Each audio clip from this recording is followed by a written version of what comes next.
कहानी है सीता की। सीता जो काशीपुर की रहने वाली थी। सीता नैन नक्श और सुंदरता में पूरे गांव में सबसे सुंदर थी। सीता की सुंदरता को देख उसे काफी रिश्ते भी आते थे, पर उसकी माँ की वजह से वह रिश्ते अक्सर टूट जाया करते थे। दरअसल सीता की माँ सौतेली थी। सीता की अपनी सगी माँ का देहांत बचपन में ही हो गया था, जिस वजह से सीता के पिता ने राधा नामक लड़की से दूसरी शादी की और उससे उन्हें एक बेटी हुई जिसका नाम था सुमन। सीता सुमन से बहुत प्यार करती थी। कहने को तो वह दोनों बहनें सौतेली थी, पर उन दोनों बहनों में बिल्कुल सगी बहनों जैसा प्यार था। ऐसे ही समय बीतता गया और उनकी जिंदगी हंसी खुशी गुजर रही थी कि एक दिन अचानक दिल की बीमारी की वजह से सीता के पिता की भी मृत्यु हो जाती है, जिससे सीता बिल्कुल टूट सी जाती है। उस वक्त एक सुमन ही थी जिसने सीता को सहारा दिया और वक्त के साथ साथ उनके जख्म भी धीरे धीरे भरते गए। पिता की मृत्यु के बाद अब घर में सुमन के अलावा सीता का अपना कोई नहीं था, क्योंकि उसकी सौतेली माँ अक्सर ही सीता के साथ बहुत बुरा व्यवहार किया करती थी। वह सीता को बिल्कुल भी पसंद नहीं करती थी और सीता के पिता राजेश के जाने के बाद तो वह सीता पर बहुत जुल्म करती थी। दिन रात सीता से सारे घर का काम करवाया करती थी और अपनी बेटी को बहुत लाड़ प्यार से रखती थी। कभी कभी सुमन इस बात का विरोध करती थी तो उसकी माँ उसे डांट लगा दिया करती थी। बेचारी सुमन माँ की फटकार के आगे कुछ नहीं बोल पाती थी।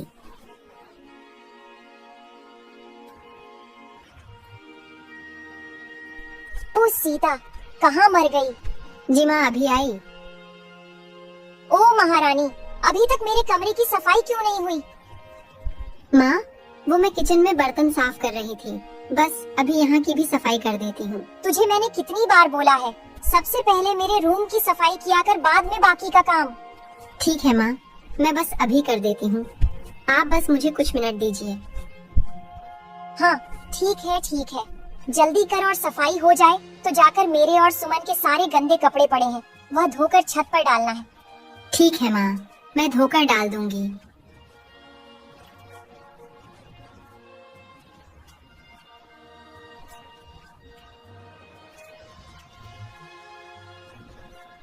माँ, मैंने सारे कपड़े धोकर छत पर डाल दिए हैं। क्या मैं अब खाना खाने जाऊँ? नहीं, अभी नहीं। पहले जाकर लाला की दुकान पर से राशन का सारा सामान लेकर आ, इसके बाद ही तुझे खाना मिलेगा। माँ, आप मुझे दे दीजिए पैसे, मैं लाला की दुकान से राशन ले आती हूँ। सुमन, तू बीच में मत पड़, तू जाकर अपनी पढ़ाई पर ध्यान दे। अभी तू इतनी बड़ी नहीं हुई है कि तू घर के काम करे। अब तू खड़ी खड़ी मेरा मुंह क्यों देख रही है? जाकर जल्दी से लाला की दुकान से राशन लेकर आ, और हाँ, पर्ची पर एक एक सामान का हिसाब लिखवा कर लाई हूँ।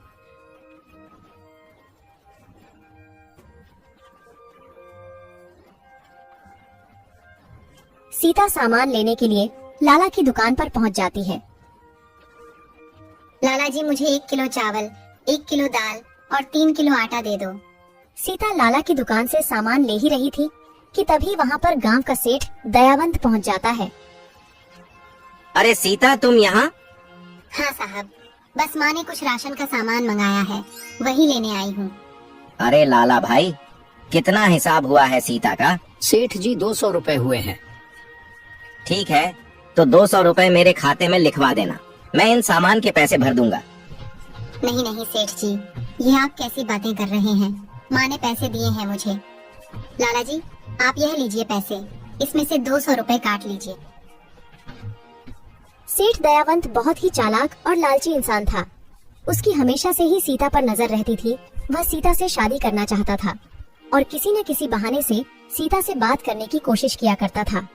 सीता लाला को पैसे देकर घर वापस आ जाती है। दयावंत का मकसद था किसी भी तरह सीता को पाना, चाहे इसके लिए उसे कुछ भी करना पड़े। एक दिन सेठ दयावंत सीता के घर आता है। नमस्ते राधा जी, मुझे आपसे कुछ जरूरी बात करनी है। नमस्ते सेठ जी, आइए बैठिए। क्या बात है? आपका यूं अचानक हमारे घर कैसे आना हुआ? हमसे कोई भूल हुई है क्या? अरे नहीं राधा जी, आपसे कोई गलती नहीं हुई है, बल्कि मैं तो आपसे कुछ और ही बात करने आया हूँ। दरअसल मैं आपकी बड़ी बेटी के बारे में कुछ बात करने आया हूँ। क्या हुआ? अब उसने क्या किया? हे भगवान, ये लड़की कहीं भी जाती है तो कुछ न कुछ जरूर करके आती है। मैं तो इससे बहुत परेशान हो चुकी हूँ। अरे नहीं राधा जी, ऐसी कोई बात नहीं है। दरअसल वो आपकी बड़ी बेटी सीता बहुत सुंदर और सुशील है। मैं चाहता हूँ कि आप उसका रिश्ता मुझसे तय कर दें। बदले में मैं आपको बहुत सारा धन दूंगा। पैसों का नाम सुनकर तो राधा की आंखों के आगे लालच की पट्टी छा जाती है। कितना धन देंगे आप? जितना आप चाहें उतना, बस सीता को मेरे हवाले कर दीजिए। अरे वाह, क्या बात है। चलो, ये लड़की मेरी कोई तो काम आई। अब मैं इस सेठ दयावंत से खूब सारे पैसे ऐंठ लूंगी।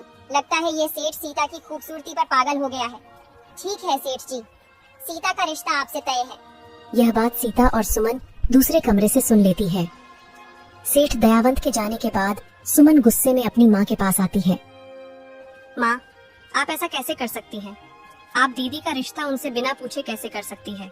वह भी एक ऐसे इंसान से जो दीदी से उम्र में कितना बड़ा है। वह सेठ हमारे पिताजी की उम्र का है और आप उससे दीदी का रिश्ता कर रही हैं। माँ, आप ये कैसे कर सकती हैं? राधा सीता और सुमन के सामने मजबूर होने का दिखावा करती है और कहती है, सेठ दयावंत सीता से शादी करने के लिए हमें बहुत सारे पैसे दे रहा है। तुझे तो पता है ना बेटा कि तेरे पिताजी तो रहे नहीं। तुम दोनों बहनों का खर्चा अकेले मेरे ऊपर आ गया है। सीता की शादी तो मैं जैसे तैसे कुछ बचे पैसे से कर लूंगी जो तेरे पिताजी ने बचाए थे, लेकिन इसके बाद तो मेरे पास कुछ भी नहीं बचेगा। तो ऐसे में मैं तेरी शादी कैसे करूंगी? तू ही सोच सीता, मैं सुमन की शादी कैसे करूंगी? घर में कमाने वाला कोई नहीं है। अगर मैंने तेरी शादी के पीछे तेरी छोटी बहन का थोड़ा सा स्वार्थ देख लिया तो इसमें बुरा क्या है? अब तू ही बता सीता। आखिर मेरे पास कुछ पैसे होंगे तभी तो मैं आगे चलकर सुमन की शादी कर पाऊंगी। माँ, आप चिंता मत कीजिए, मैं बाहर जाकर कमाऊंगी और सुमन की शादी के लिए पैसे भी जमा करूंगी। पर माँ, मुझे उस दयावंत से शादी नहीं करनी। वह अच्छा इंसान नहीं है। वह हमेशा मुझे गंदी नजरों से देखता है। मैं उससे शादी नहीं करना चाहती। देख सीता, शादी तो तुझे दयावंत से ही करनी पड़ेगी। और तेरे में भला ऐसा है ही क्या जो तेरे लिए कोई राजकुमार आएगा?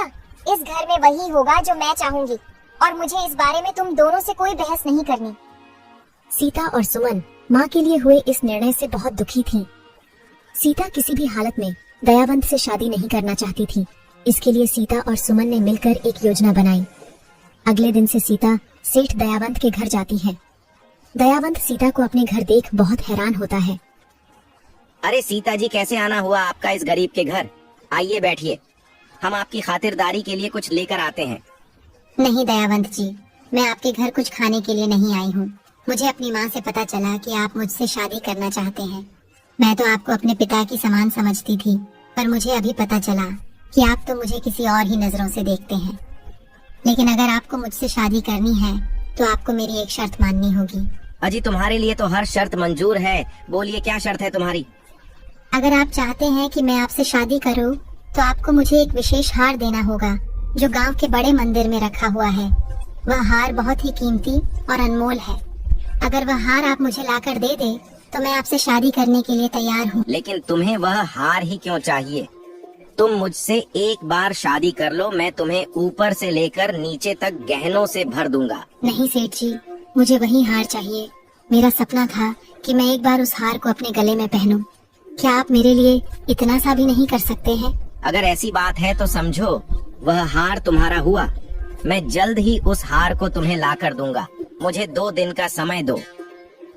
सेठ दयावंत के घर से सीता सीधा सरपंच जी के पास जाती और सरपंच जी को मंदिर में 2 दिन बाद होने वाली चोरी की खबर देती है। सीता, तुम्हारी खबर पक्की है ना कि 2 दिन बाद मंदिर में भगवान शिव जी के विशेष हार की ही चोरी होने वाली है? हाँ सरपंच जी, पूरी पक्की खबर है। 2 दिन बाद उस मंदिर में हार की चोरी होगी। मैंने कुछ बदमाशों को यह बात करते हुए सुना था। ठीक है सीता, अब तुम निश्चिंत होकर घर जाओ। आगे का सब काम मैं संभाल लूंगा। सीता घर चली जाती है और 2 दिन बाद अमावस की रात को सेठ दयावंत चोरी से मंदिर में घुस जाता है और मंदिर से हार चुराने की कोशिश करता है। मंदिर में पहले से सरपंच जी के साथ उनके कुछ आदमी छुपे हुए थे। जैसे ही सेठ दयावंत हार चोरी करता है, सरपंच जी के आदमी उस दयावंत को हार चोरी करते वक्त पकड़ लेते हैं। दयावंत तो तुम हो, भगवान शिव के इस पवित्र हार की चोरी करने वाले बदमाश। तुम्हारी इतनी हिम्मत कि तुमने मंदिर में से भगवान की हार को चोरी करने की हिम्मत करी। तुम्हें तो इसके लिए कड़ी से कड़ी सजा मिलेगी, ताकि कोई भी कभी दोबारा इस मंदिर में चोरी करने की जरूरत न कर सके। जमींदार दयावंत को गिरफ्तार करवा देता है। आखिरकार दयावंत के लालच और बेईमानी का अंत हुआ। उधर दूसरी तरफ सीता की सौतेली माँ उसको ढूंढती है, मगर सीता घर में कहीं नहीं मिलती। लड़की कहाँ चली गई? कहीं भाग तो नहीं गई? मेरे तो सारे किए कराए पर पानी फिर जाएगा। अगर ये लड़की भाग गई तो? राधा बड़बड़ा ही रही थी, तभी उसकी नजर घर आ रही सीता पर पड़ती है। अरे सीता बेटा, तुम कहाँ चली गई थी? मैं कब से परेशान हो रही थी। कम से कम बताकर तो जाना चाहिए था ना।